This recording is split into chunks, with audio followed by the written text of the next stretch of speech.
சிட்டுக்குருவியின் ஆசை. இரண்டு தூக்கணாங்குருவிகள் ஒரு கூடு கட்டி அதில் வசித்து வந்தன.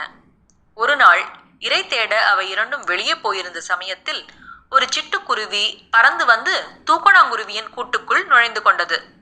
சிறிது நேரத்தில் ஒரு தூக்கணாங்குருவி பறந்து வந்தது.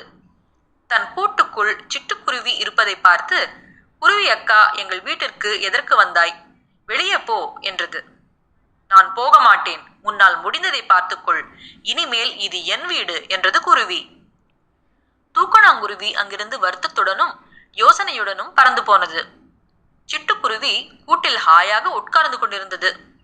திடீரென்று தூக்கணாங்குருவிகளின் கூட்டம் பறந்து வந்து ஒவ்வொன்றும் ஈரமண்ணை அலகில் கொத்தி வந்து கூட்டின் வாசலை கொஞ்சம் கொஞ்சமாக அடைத்து, பின் சிட்டுக்குருவியை கூட்டுக்குள் வைத்து ஒரேடியாக அடைத்து பூசிவிட்டு பறந்து போனது.